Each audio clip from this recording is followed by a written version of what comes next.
अधिकांश सेवकहरूको बीचमा घमण्ड हुन्छ। मैले किबोर्ड नबजाइदिउँ त कसले बजाउँदो रहेछ त्यो चर्चमा हेरौँला नि। मैले गिटार नबजाइदिउँ त कसले बजाउँदो रहेछ गिटार, ल सङ्गति कसले चलाउँदो रहेछ नि हेरौँ। ल मैले अगाडि गएर भजन नगाइदिउँ त कसले उठाउँदो रहेछ हेरौँ। अहिले नि अक्सर मान्छेको जीवनमा नि शैतानले घमण्ड हाल्दैछ।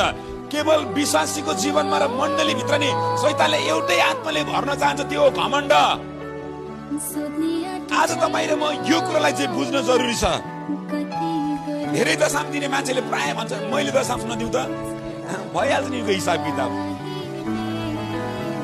मैले वचन प्रचार नगरौँ त के हुँदो रहेछ, मैले व्यवस्थापन नगरौँ त कसले मिलाउँदो रहेछ, मैले ड्रम सेट नबजाइदिउँ त यहाँ को हुँदो रहेछ ड्रम सेट बजाउने। अहिले अक्सर मान्छेभित्र नि शैतानले बिस्तारै बिस्तारै त्यो एउटा आत्मा पठाउँदैछ, त्यो घमण्ड। थुप्रै चोटि जवानहरूको बीचमा, अगुवाहरूको बीचमा, लिडरहरूको बीचमा, परमेश्वरको काम गर्ने मान्छेहरूको भित्र नि एक प्रकारको स्पिरिट शैतानले हालिदिएको छ, त्यो घमण्ड। अहिले अक्सर क्वायर टिम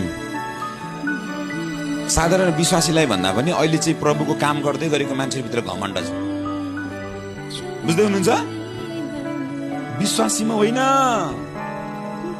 प्रभुको बोलावट भएका मान्छेभित्र घमण्ड छ। अहिले प्रभुको काम गर्नुपर्छ भन्ने धारणा भएको मान्छेभित्र घमण्ड छ। अहिले चर्चको एउटा पनि एउटा सेवकाईलाई सम्हालिराखेको मान्छेभित्र घमण्ड छ। अहिले आएको होइन, त्यतिकै शैतानले पठाइदिएको कसैले, मायाको कसैले। आज म त्यसलाई बताउन चाहन्छु, तपाईभित्र यदि घमण्ड छ भने आजैदेखि प्रभुलाई भन्नुहोस्, प्रभु त्यो घमण्डमा हटेर जाओस्। आमेन, आमेन। अहिले अधिकांश सेवकहरूको बीचमा घमण्ड हुन्छ। मैले किबोर्ड नबजाइदिउँ त कसले बजाउँदो रहेछ त्यो चर्चमा हेरौँला नि। मैले गिटार नबजाइदिउँ त कसले बजाउँदो रहेछ गिटार, ल सङ्गति कसले चलाउँदो रहेछ नि हेरौँ। ल मैले अगाडि गएर भजन नगाइदिउँ त कसले उठाउँदो रहेछ हेरौँ। अहिले नि अक्सर मान्छेको जीवनमा नि शैतानले घमण्ड हाल्दैछ।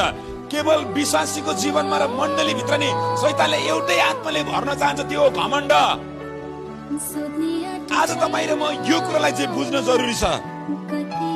धेरै दशाम दिने मान्छेले प्राय भन्छ मैले दशाम नदिउँ त भइहाल्छ नि, यो हिसाब किताब। मैले वचन प्रचार नगरौँ त के हुँदो रहेछ, मैले व्यवस्थापन नगरौँ त कसले मिलाउँदो रहेछ, मैले ड्रम सेट नबजाइदिउँ त यहाँ को हुँदो रहेछ ड्रम सेट